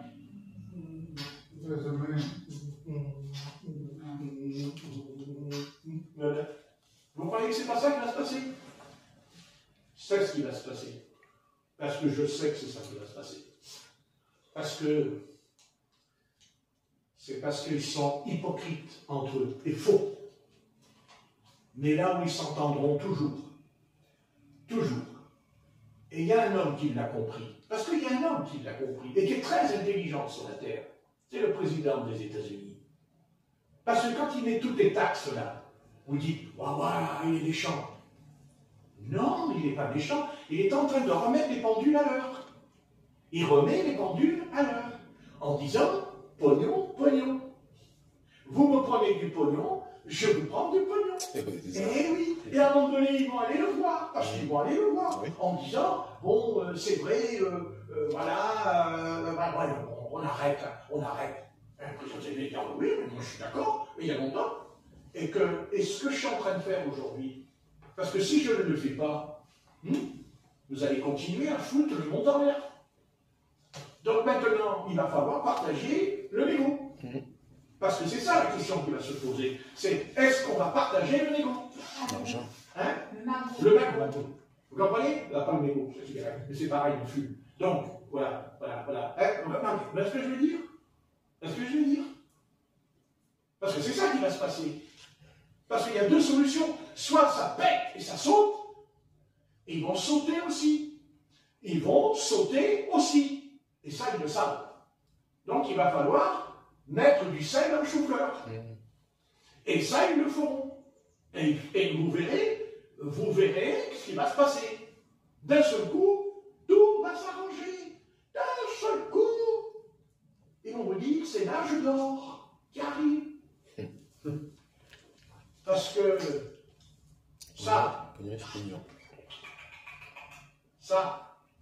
parce que ce soir, si tu les as pas, ça, dans ton porte-monnaie, tu vas manger demain matin. Si tu n'as pas les pipites, tu ne peux pas manger. Si tu n'as pas les pipites, tu ne peux pas manger. Ils sont comme nous. Pourquoi ils sont pas comme nous? Ils sont comme nous, ils mangent, ils boivent, ils s'habillent. Donc, à un moment donné, ça va y aller. Il n'y a pas de problème. Par contre, il y a autre chose qui va arriver sur le terrain. Quelque chose que personne ne s'attend. Ah ben, je vais vous le dire. La guerre des religions. Ah, la guerre des religions. Tu crois ça, Patrick? Oh oui que j'y crois. La guerre des religions. Et ça, c'est pire qu'une guerre mondiale. La guerre des religions. Parce que là, croyez-moi, c'est terrible sur la terre. Il y en a eu des massacres avec ça, sur la terre. Des familles entières ont été brûlées sur les bûchers pour la religion au Moyen-Âge. Brûlées sur les bûchers. N'est-ce pas? Vous dites, mais non, mais ça n'arrivera pas. Il arrivera ce que Dieu permettra à Satan de faire. Amen. Et là-dessus, de toute façon, parce que c'est bien la seule chose qui va tenir debout ce soir. C'est ça, l'affrontement entre la vraie Église et la fausse Église. Parce que sur la terre, il y a deux Églises. Qu'on le veuille ou non, il y en a deux. Il y en a une qui est fausse, il y en a une qui est vraie. Et si on est un petit peu spirituel, je vous pose la question, est-ce que vous êtes convaincu que vous êtes la fausse ou la vraie ce soir? Ah! Donc si vous êtes la vraie Église, ça veut dire que l'autre, elle va vous buter. Et qu'elle va vous rentrer dedans. Vous dites, mais non, ça n'arrivera pas. Si, ça arrivera. Autrement, l'Antéchrist ne viendra jamais. Parce que quand on parle de l'Antéchrist, quand on dit l'Antichrist ou l'Antéchrist, on parle de Christ. Donc on parle de religion. Oui. Je voudrais comprendre, moi, que ce n'est pas la politique. Qu'est-ce que la politique a à voir avec Christ? Ça n'a aucun rapport. Ce sont deux choses différentes. Donc, le prochain épisode qui va venir, c'est ça. C'est ça que vous allez voir, c'est ça que vous allez vivre. Vous ne le savez pas encore. Et vous verrez. Vous direz, le frère Patrick, et bien dis donc, il a raison. Et préparez vos abattis. Parce que je vous donne un petit conseil, faites ce que vous voulez, mais je vous conseille de prier. Et je vous conseille de bien vous préparer spirituellement dans votre chambre avec ça dans la Bible. Parce que l'affrontement, il aura lieu. Parce que la lumière et les ténèbres, ça ne se marient pas ensemble. Parce que c'est l'un ou l'autre. Que ça nous plaise ou pas. Amen. Voilà. Donc, soit on reniera ce qu'on croit, parce que soit on reniera ce qu'on croit. Parce que peut-être on en perdra la vie. Bien sûr, il y aura toute une intervention. Je n'ai pas dit que le Seigneur ne sera pas là. Au contraire, plus ça va être terrible, le Seigneur sera là. Mais il ne sera pas avec la fausse Église. Il sera ce qu'on appelle l'épouse de l'agneau. Et c'est bien pour cela que d'ailleurs je vais être enlevé. L'épouse de l'agneau. Parce que l'oppression sera terrible contre nous. Que le Seigneur nous enlèvera. Et ceux qui resteront, nous savons ce qui les attend. Nous savons ce qui les attend. Apocalypse chapitre 7. D'où vient cette foule? De la grande tribulation. Ah oui. L'heure de la vérité va venir. Parce que la vérité, elle va venir, la vérité, elle va venir pour moi aussi, la vérité. C'est pas parce que je prêche que j'ai la vérité, c'est quand je vais me confronter à la réalité. En disant, mon petit gars, qu'est-ce que tu fais là? Tu renies, parce que tu as peur de mourir, tu as peur de ta peau, et de tes proches. Ah! Vous qui pensiez, en venant ici, passer un bon moment spirituel. Mais ce que je vous dis là, si c'est vraiment l'Esprit de Dieu qui le dit en moi, c'est ce qui va arriver. Et nous savons que ça va arriver. Parce que tout est là pour que ça arrive. Maintenant, c'est une question de temps et d'heure qui va se déclencher, le processus. Mais le processus déclenchera. Car l'Église catholique romaine a tué des milliers, non, qu'est-ce que je raconte? Des millions de protestants, de baptistes, de méthodistes. Ça a détruit, brûlé, envoyé dans les bagnes, envoyé sur les galères au Vieux-Port. Si vous saviez le nombre de protestants chrétiens qui ont été là au Vieux-Port, attachés, enchaînés sur le Vieux-Port. Là, vous vous promenez dans le Vieux-Port, là, vous vous regardez là dans la glace, là. Hein? Il y avait des milliers de frères et de sœurs comme nous ce soir, qui ont perdu la vie, qui n'ont jamais revu les enfants, jamais. Elle est cruelle. Vous savez, les prêtres rentraient dans les maisons et disaient aux protestants, à la maman, si tu ne renies pas ta foi protestante, ton enfant, tu ne le reverras jamais. Et ils emmenaient les enfants. Et ils étaient dans des couvents. Et ils n'ont jamais retrouvé leur bébé. Vous ne pouvez pas vous imaginer les instruments de torture. Allez au musée à Nîmes. Allez-y. Moi, j'y étais. Des instruments de torture que l'Église catholique a inventés pour torturer les protestants. Ils torturaient les membres. C'était terrible. Ils arrachaient les dents pour qu'ils renient la parole de Dieu. À tel point que l'Apocalypse, qu'est-ce qu'elle dit? Il crie vengeance dans l'Apocalypse. Amen. C'est pas écrit? Il crie vengeance. Jusqu'à quand? Hein? Amen. Qu'est-ce que vous croyez?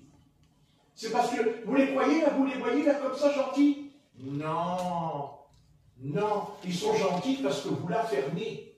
Ils sont gentils parce que vous êtes du velours. Parce que vous mettez une espèce de peau de velours avec eux quand vous parlez. Mais tâchez de leur dire les quatre vérités, là, même dans la rue, là. Quand tout le monde dit, ah non, mon mari, ça c'est pas de Dieu. Ouh, vous allez voir comment ça va vous arriver, la discussion dans la rue. Pas de cadeau. Ils font pas de cadeau, hein, les catholiques. N'essayez pas de vous opposer à eux, hein, parce qu'attention, hein, si demain l'Europe, elle donne le feu vert au travers du pape et de faire une loi contre nous, ils le feront. Et ils nous arrêteront. Et ils nous jetteront même en prison. Ou alors tu renies. C'est-à-dire tu renies. Tu renies. Vous dites, mais c'est pas possible. Alors pourquoi il est dit, d'où vient cette grande foule? Ah oui, c'est écrit dans Apocalypse chapitre 7. Hein? Malheur, écoute bien ce soir. Malheur à toi, chrétien, si tu n'es pas enlevé. Malheur à toi. Car tu ne peux même pas comprendre par quel chemin, tu ne peux même pas savoir ce qui va se passer dans ta vie si le Seigneur ne t'enlève pas, si Dieu n'a pas pu chercher, comme dit la Bible. C'est pas pour rien que le Seigneur va nous enlever. Mais il dit qu'il y en a qui vont rester.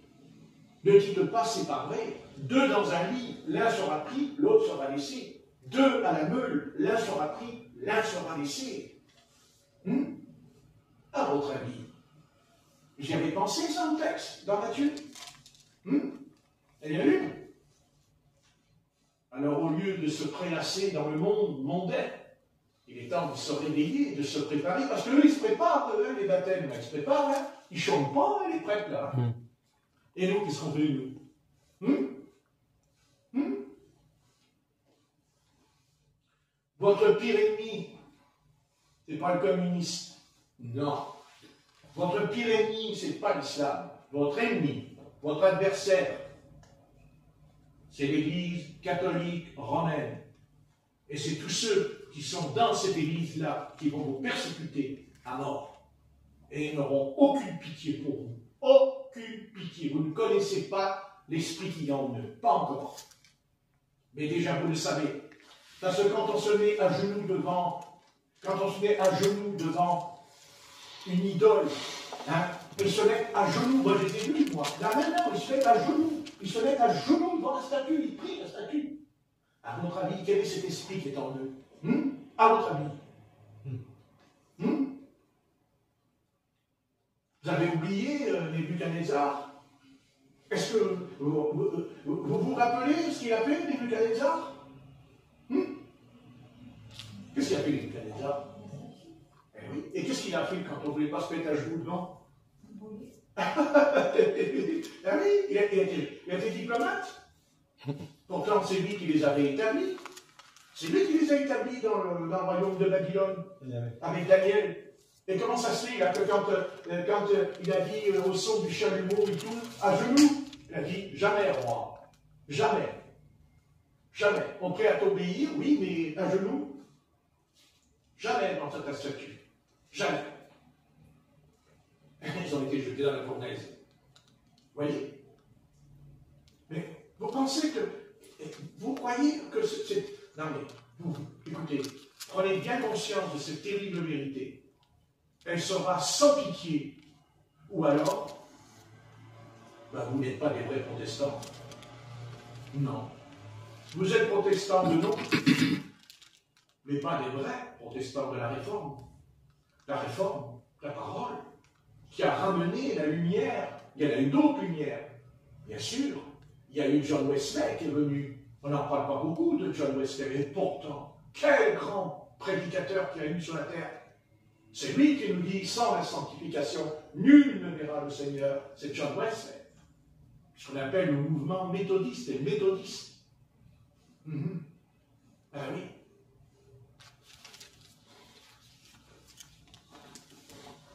Préparez-vous. Sondez la parole, mais laissez-vous sonder par Dieu aussi. Amen. Laissez-vous sonder par Dieu. Sonde-moi, dit David. Sonde-moi. Et Dieu nous donnera la force et la capacité. Parce que l'Église primitive, la persécution qu'elle a subie dans les actes, et même après, le Seigneur a été avec eux aussi, quand même, il est avec eux. Hein? Il a fait des choses, le Seigneur, avec eux. Et il fera aussi des choses avec nous. Mais, je vous le dis sincèrement, vous savez, il ne faut pas prier quand tout va mal. Parce que c'est là notre faiblesse. Nous prions quand tout va mal. Non. Il faut prier avant que ça va mal. Il faut être toujours prêt. Prêt. Il faut toujours être vigilant. Mais il faut être prêt.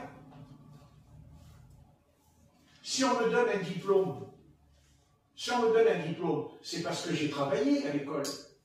C'est parce que j'ai étudié. C'est parce que je me suis appliqué. J'ai établi une discipline en moi pour avoir le diplôme. On ne m'a pas donné le diplôme parce que j'étais simplement en classe, que je me suis assis sur la chaise et que je regardais le tableau et le mec qui écrivait. Non, il a fallu que j'écrive ce que le mec a écrit sur le tableau. Et après, il m'a dit, tu vas l'apprendre par cœur, sans le lire. Oh, bah, écoutez, excusez-moi, c'est élémentaire. Et dans le domaine de Dieu, c'est la même chose. Est-ce que tu es prêt? Est-ce que tu es prêt? Est-ce que tu as la capacité mentale, physique? Mais si déjà tu n'arrives pas à prier 1 heure par jour, je te dis que tu n'es pas prêt. Parce que la Bible dit, enfin en tout cas le Christ dit à ses apôtres, vous n'avez pas pu veiller 1 heure avec moi. Vous n'avez pas pu veiller.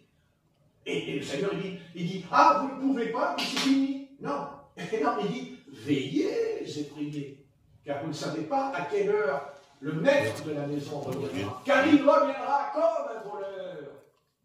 Dans la nuit, pas le jour. Dans la nuit. Dans la nuit, c'est-à-dire c'est ce qui se passe en ce moment. Parce que là, c'est vrai, ok, la nuit, elle descend vraiment parce qu'il n'y a plus de soleil ici. Hein, en pleine journée, c'est tout gris. Alors, la nuit, elle ne vient pas. Hein. Enfin, bref, passe Patrick pour faire des poésies, la kilo. Ah oui. Dans l'armée, quand dans l'armée, il n'y a pas un soldat qui fait tout. Il y a des soldats qui ont appris pour apprendre à être des tireurs d'élite. Après, vous avez ceux qui pratiquent les fusils d'assaut. Je veux dire, un fusil d'assaut, ce n'est pas un fusil de tireur d'élite. Ce n'est pas la même école, ce n'est pas le même but. Comprenez? Voilà, c'est ça. Le colonel, il est colonel parce qu'il a un grade, mais avant d'être colonel, il n'est pas arrivé comme ça à la caserne. « Salut les gars, je suis colonel !» Tu vois? Non. Ben non, il a été colonel parce qu'il a pris des coups. Voilà, il s'est entraîné dans la forêt, il a appris à se coucher, à se relever, à ne pas dormir la nuit et tout. Un jour, il est colonel. On ne lui dit pas, tiens, t'es colonel. Il est colonel parce qu'il est capable. Parce que le jour où il est confronté à une guerre, il peut assurer et il peut même commander. Après, il peut être général. Le général, c'est pas colonel, c'est pas la même chose. C'est pas le même rang. D'ailleurs, il ne mange pas la même chose non plus à la cuisine. C'est intéressant, ça. C'est profond, ça. Et spirituellement, c'est pareil pour nous. Mais vous vous rendez compte? Mais on est mou. Mais on est flagada. Mais vous vous rendez compte s'il y avait une persécution contre nous? Mais comment on ferait? On va se mettre à pleurer, à chialer, là. Dès qu'on nous donnera un petit coup de bâton sur la tête. On va pleurer. On va dire, arrête, il est mal. Mais ça ne va pas arriver. Ah, ça va arriver. Non, mais c'est arrivé ce que je dis. Et ça arrive en Chine. Ah oui, vous avez été en Chine? Est-ce que vous avez été en Chine? En Chine. En Chine, il y a des frères comme nous. Ils travaillent 15 heures par jour dans le camp. 15 heures par jour. Forcés, obligés. Ah. Et si demain ils renient le Christ, ils sortent du camp. Et ils ont un travail, ils ont une voiture, ils ont tout. Mais nous, on serait capables, nous? Est-ce que nous serions capables d'aller en Chine et d'accepter ça contre nous? Serions-nous assez forts et assez mûrs pour avaler ce que je suis en train de dire? Ah, parce qu'on oublie que dans d'autres pays, et en Corée du Nord, qu'est-ce que vous croyez? Elle fait un petit tour là-bas avec le Christ. D'ailleurs, on ne prie même pas pour eux.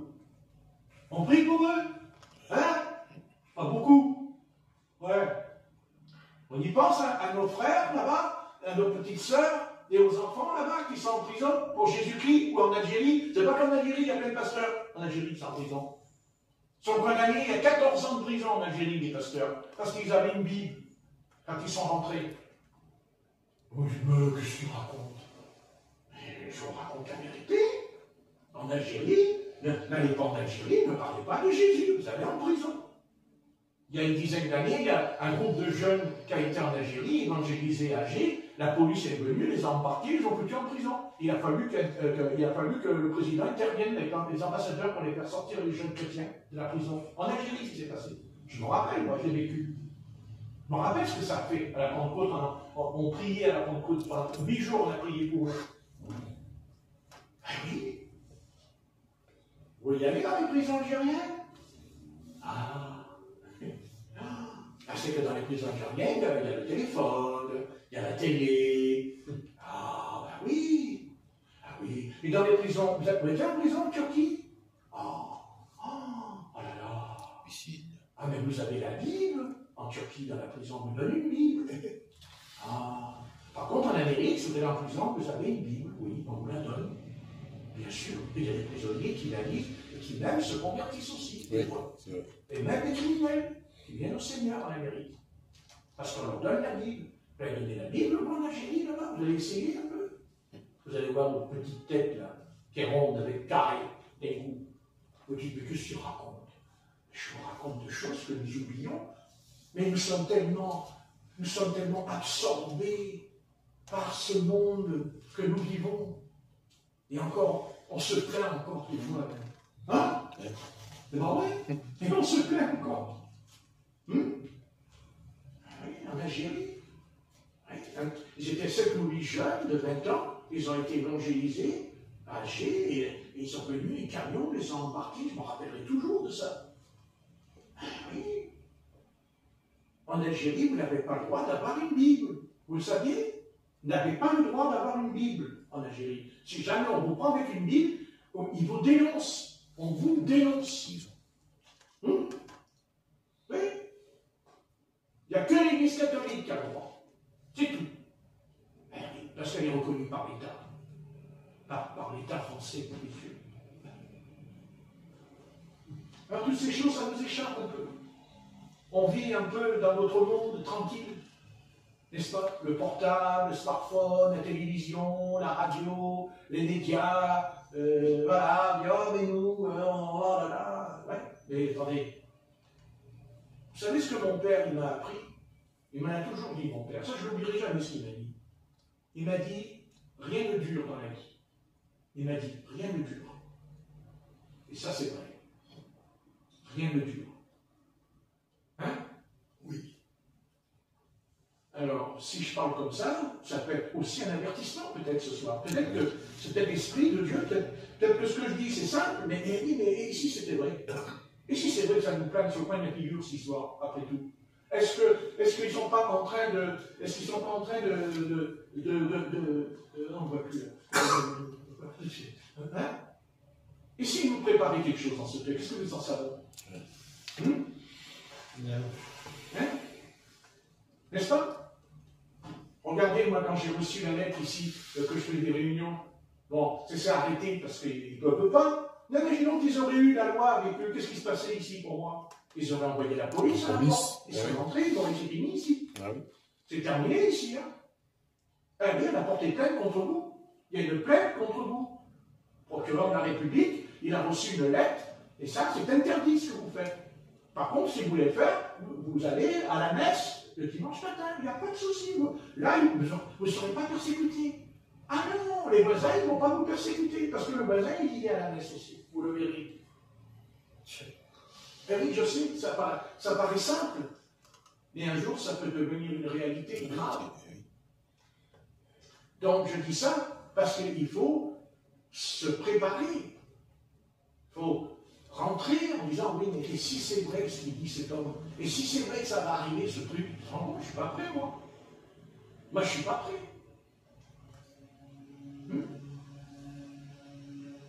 Est-ce qu'on est même prêt à renoncer, à acheter quelque chose qui n'est pas important? Est-ce que quand on va dans la rue comme ça, est-ce qu'on est capable de dire non, mais c'est pas utile? Ben non, on ne peut pas, on le fait quand même. Et on parle qu'on va mourir pour Jésus-Christ. Mourir pour Jésus-Christ. Ouais. Il y a combien de pasteurs qui meurent pour Jésus-Christ, mais ils ont un 4x4, dis donc. Oh, dis donc, il meurt pour Jésus-Christ, le gars. Il a un beau 4x4, tu sais. Ça coûte 50 000 €. Et il meurt pour Jésus-Christ.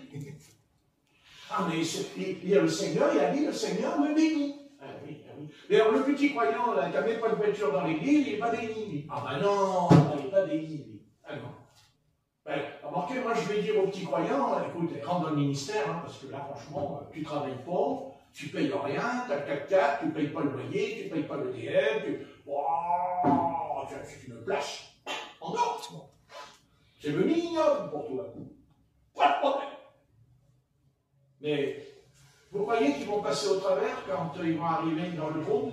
Vous pensez que le Seigneur, il va croiser les bras et qu'il va leur dire, oh, gentil petit pasteur, tu as fait ta petite réunion. Ah oui, c'était bien. Mais non,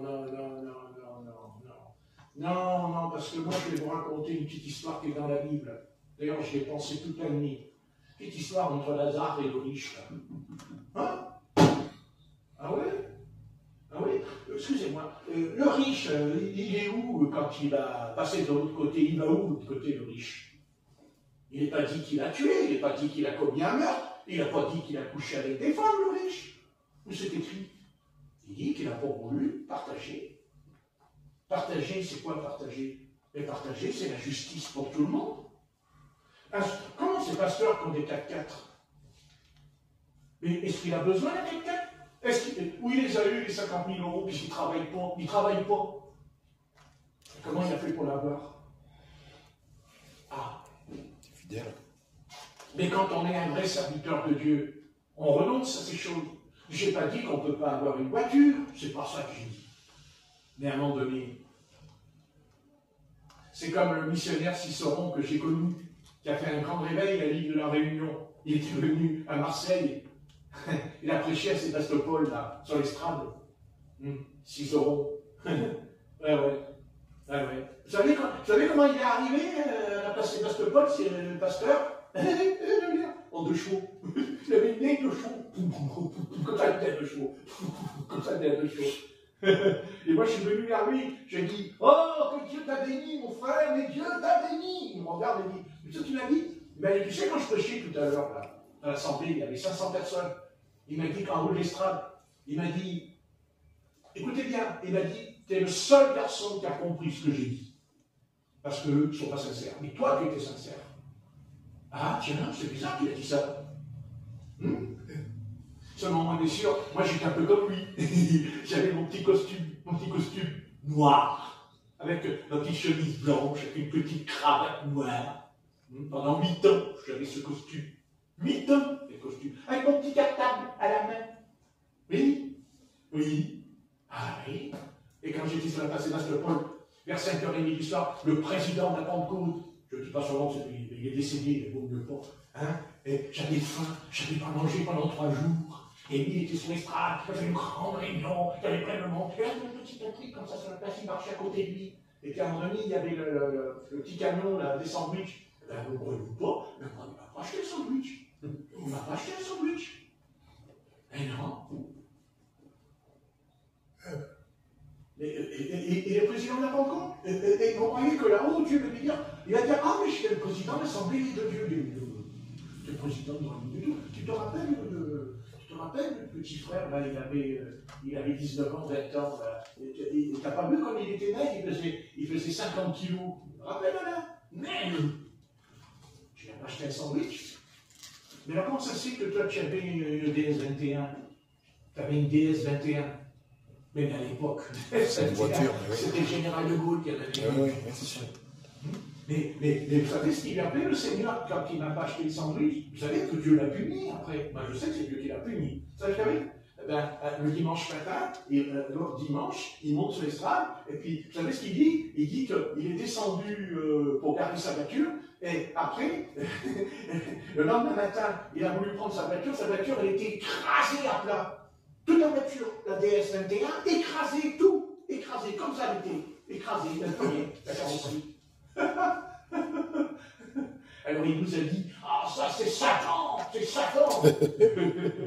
Et moi je disais en moi, ouais, c'est le sandwich.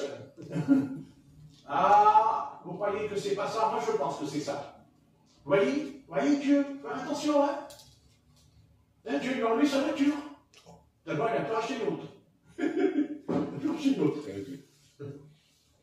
Et Sisteron, il venait sa petite 2 chevaux. Mais quand il priait, il y avait des montagnes de cannes comme ça. Vous savez, je peux vous les montrer hein, sur Internet, il y a des films comme ça. Des montagnes, Sisteron. Ouais. Et il avait une 2 chevaux, il roulait sa petite 2 chevaux. Et à un moment donné, je lui ai dit, mais il ne faut pas rester à Marseille, ce serait bien. Il dit, oh non, non, il m'a dit, non, je ne reste pas. Mais pourquoi? Mais parce que je vais devenir comme eux. Je vais devenir comme eux. Et je ne veux pas. Alors il est reparti. Voilà. C'est un choix. Il a préféré vivre là-bas à 35, 40 degrés quand même. Hein? Et vous savez comment il s'est converti? Je crois que j'en avais un peu parlé. Il était plongeur à Marseille. Là-bas, il était au Wood.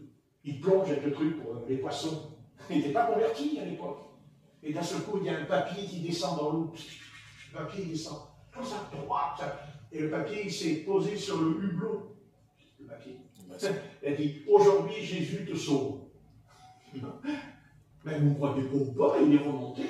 Et il a cherché une église. Le Seigneur l'a conduit dans l'église de Pentecôte. Il s'est converti, il s'est repenti. Pas un petit papier. Mais est-ce qu'un petit papier peut descendre au fond de l'eau? Ça n'existe pas. C'est pas le fait qu'il avait marqué Jésus peut te sauver aujourd'hui. C'est comment le papier peut descendre. Attends, le gars c'est un plongeur, il sait très bien que c'est pas possible. Et pourquoi il s'est posé sur le hublot, le papier? Et il est devenu un des plus grands. Sisteron, c'est un des plus grands missionnaires qu'il y a eu à la Pentecôte. Moi je le connaissais. Hein. Quand il est venu, il avait un costume, le costume, on dit qu'il sortait, je ne sais pas où, là, chez les colos, c'est simple costume, ce simple homme, mais alors la puissance de Dieu quand il prêchait, la puissance qu'il avait cet homme de Dieu, c'est extraordinaire, c'est merveilleux cet homme. Mais voilà. Bah ouais. Voilà. Bah, moi je suis un peu pareil, hein. À part aujourd'hui, j'ai quand même changé de chemise. Bon, c'est miraculeux. Peut-être qu'il y a une âme qui a prié pour qu'il change de chemise. Je suis là. Voilà. J'ai toujours vécu comme ça. Hein. Oui. On m'a pris ma voiture. On m'a pris ma voiture. Et moi, je vis sa voiture. Parce que c'est important. Mais sûr, j'aime bien la voiture. Mais ma place, c'est ici. Parce qu'ici, je suis ce que je suis, et pas un autre homme. Et je ne veux pas être un autre homme. Je veux rester comme ça. Voilà. Pas plus. Et oui. Ça ne m'intéresse pas. Ah, par exemple, je vais vous donner, j'arrête parce que là, ça tourne. Avec moi, ça tourne toujours trop vite d'ailleurs. Enfin, c'est moi, c'est dans ma tête. Donc, vous savez, quand je vous ai dit l'autre jour que Jésus n'a jamais été en enfer, tous les pasteurs vont vous dire, même des prêtres, que Jésus est en enfer. Mais moi, je peux leur montrer dans la Bible que Jésus n'a jamais été en enfer. Je peux donner le texte. Amen. Il y en a un, en tout cas. Il y en a d'autres. Mais j'en ai un qui est bien. Parce que je me posais la question cette nuit. J'ai dit, si je me trompais, peut-être. Peut-être que je me trompe. Peut-être qu'ils auraient raison quand même, parce qu'ils sont nombreux. Parce qu'on dit souvent que la vérité est dans le nombre, n'est-ce pas? Il y en a beaucoup. Bien surtout, le Seigneur le dit. Et tu n'as pas fait attention dans Luc au chapitre 7? Qu'est-ce que j'ai dit? Qu'est-ce que j'ai dit dans Luc 16 aux riches? Il y a un abîme entre vous et nous. Il y a un abîme entre vous et nous. Donc Jésus ne peut pas aller en enfer, puisqu'il a dit qu'il y a un abîme entre vous et nous. Au pluriel, nous. Donc il y a Jésus dedans. Donc Jésus n'a pas été en enfer. Ben, comment? Puisqu'il dit il y a un abîme entre vous et nous. Il dit afin que celui qui voudrait aller ne peut pas. C'est ça qui est écrit dans Luc 16. Donc, alors comment Jésus, lui, il a été en enfer. Alors que lui-même, il a dit, il y a un abîme entre vous et nous. Donc il n'a jamais été en enfer, le Christ. C'est pas vrai. Le Seigneur a été en enfer. Mais, c'est quoi l'enfer? C'est le royaume de Dieu, l'enfer. L'enfer, c'est le royaume de Dieu. Jésus a été, d'ailleurs que Jésus a été en enfer avec les démons. alors qu'il les a chassés. Alors qu'il a dit, retire-toi Satan de moi. Et lui, il va en enfer, Jésus. Jamais Jésus est en enfer. Jamais. C'est faux. Il a été chercher les âmes qui étaient en prison, dit le texte. C'est-à-dire qu'il a été dans le Sheol. Chercher les âmes qui étaient dans le séjour des bienheureux. Parce qu'ils étaient enfermés. Pourquoi il dit qu'ils étaient en prison? Parce qu'ils ne pouvaient pas entrer dans le paradis. Dans l'Ancien Testament, on ne pouvait pas entrer dans le paradis. Parce que le paradis, il est en haut. Il n'est pas en bas. En bas, il y a le séjour des morts qui est coupé en deux. En deux, il est coupé en deux. C'est tout. Et il existe toujours, le Hadès. Et c'est pour ça que dans le Hadès, il y a deux endroits précis. Il y a un endroit où, quand tu es très mauvais, que tu as été très méchant sur la terre, vraiment méchant, que, voilà, à un degré, voilà, je veux dire, voilà, tu vas dans cet endroit. Et tout le monde est étonné. Mais tout le monde n'y va pas. Mais tout le monde ne va pas dans le paradis. Mais on peut quand même aller dans le séjour des bienheureux. C'est pour ça que sa maman, à la morgue, elle a souri d'un coup devant nous. Elle ne pouvait pas entrer dans le paradis, parce que pour entrer dans le paradis, il faut naître de nouveau. Attendez, il faut être né d'eau et d'esprit, dit le Christ, pour entrer dans le royaume de Dieu. Et ça ne veut pas dire que dans le Hadès, il n'y a que l'enfer. Non. Il y a deux endroits. Voilà, deux endroits. Donc ça veut dire qu'un membre de votre famille, c'est peut-être pas obligé qu'elle est dans l'enfer. Elle peut être dans le séjour des bienheureux, c'est-à-dire qu'elle ne connaît pas cette souffrance terrible. Voilà. Mais elle n'entre pas dans le paradis. Mais elle y rentrera après le règne des 1000 ans, puisqu'il est dit que les morts en Christ ressusciteront. Et ils seront jugés selon leurs œuvres, d'après le livre qui sera ouvert, le livre de vie. Voilà. Ben oui. Parce qu'à ce moment-là, dans Luc chapitre 16, quand on lit, on pourrait croire que finalement, eh ben, il n'y a que l'enfer en bas. Non, Jésus ne dit pas qu'il n'y a que l'enfer en bas. Puisque le riche, il n'est pas dans le séjour des bienheureux. Non. Non, il est en enfer parce qu'il le dit quand il parle. Il dit, c'est de flamme. Il dit, une flamme, il a dit. Qui lui donnait soif. Et il dit au Seigneur, va dire à Père Abraham, va demander à Abraham qu'il m'apporte de l'eau. Parce que ma langue, il parle de sa langue. Remarquez, il n'a pas fait grand-chose de mal. Simplement, il a laissé pourrir et mourir à ses pieds, le gars, par terre. Eh oui, mais pour Dieu, c'est terrible. C'est terrible. Pour Dieu, c'est... Peut-être que pour Dieu, ça c'était grave. C'est très grave. N'est-ce pas? Amen. Voilà. Pour Dieu, c'est très grave. Dieu considère ça, c'est comme un crime. C'est comme si tu tues quelqu'un. Puisque tu lui refuses ta nourriture, il va mourir. Vous comprenez? Eh oui. Voilà. Donc Jésus de Nazareth n'a pas été en enfer. Ce n'est pas vrai. Jésus n'a jamais mis les pieds en enfer. L'enfer, c'est Satan. L'enfer, c'est la perdition. L'enfer, c'est les démons. Et Jésus va pour aller dans cet endroit. Ce n'est pas vrai. C'est pas vrai. C'est tout. C'est fou. Par contre, il a été dans le Hadès. D'ailleurs, c'est ce qu'il dit quand il parlera de Jonas. Il dit 3 jours.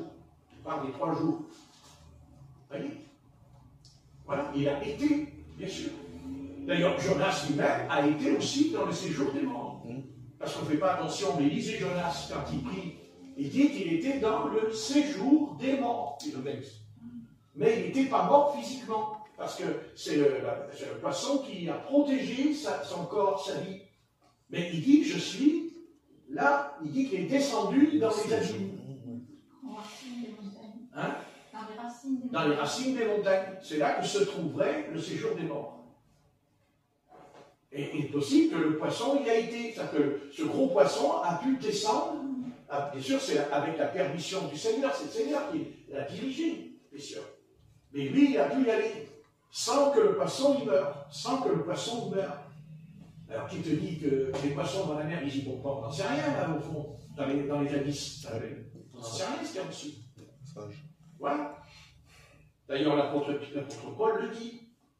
L'apôtre Paul ou l'apôtre Pierre dit régions inférieures de la terre. Oui. Voilà, il dit ce sont des régions inférieures de la terre, en dessous. Il y a quelque chose, puisqu'il dit il y a des régions inférieures. Vous voyez? Voilà. Donc, si on vous dit Jésus est en enfer, on dit non, on peut pas arrêter avec ça. Le Seigneur n'a pas été en enfer. C'est faux. Non, mais c'est faux. Et qui est-ce qui a dit ça? Ben, écoutez, je vais vous dire, qu'est-ce qui a dit ça? L'Église catholique en romaine. C'est elle, c'est pas les protestants, c'est elle qui a fait ça. C'est elle. Mais ils ont une prière, ils me disent que j'ai. Oui, il y a une prière aussi. Ah oui, une prière aussi. Non. Pourquoi voulez-vous que Jésus aille en enfer? Non, mais attendez. Jésus va en enfer, alors lui, il fait tout pour qu'on y aille pas.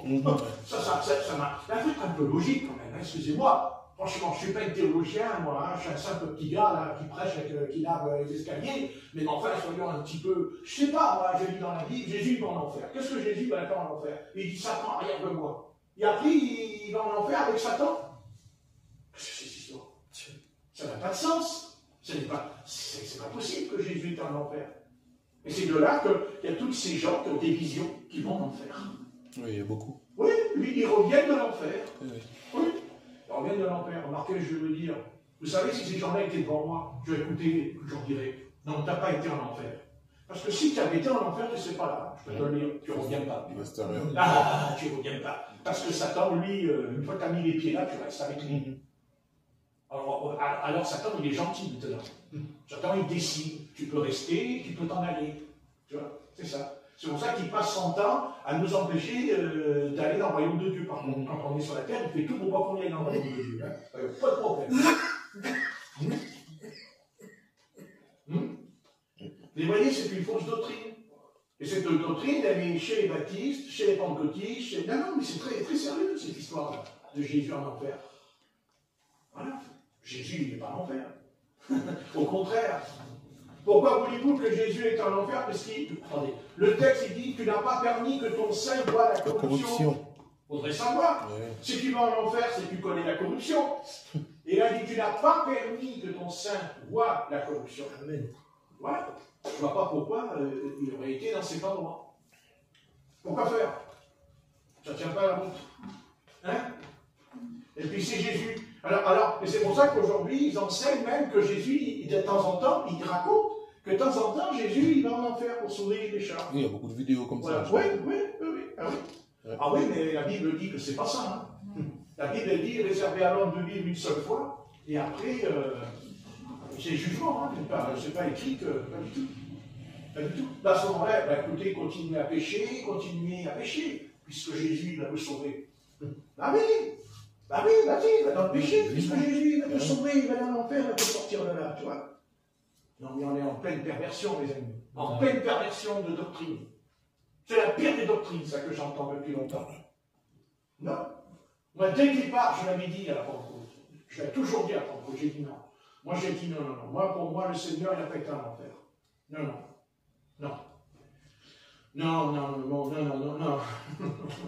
Non, Jésus, il ne va pas en enfer. Non, Jésus, lui, nous empêche d'y aller. D'accord. Ça, oui, ça, il fera tout pour pas qu'on y aille. En nous avertissant, quand on est sur la terre. Il fera tout, c'est certain. Voilà. Jésus, il se balade en enfer. Et là, il a dit, oui, Jésus, il a fait une balade. Il se balade en enfer, il voit les âmes, alors il raconte leur corps. Mais qu'est-ce qu'il raconte?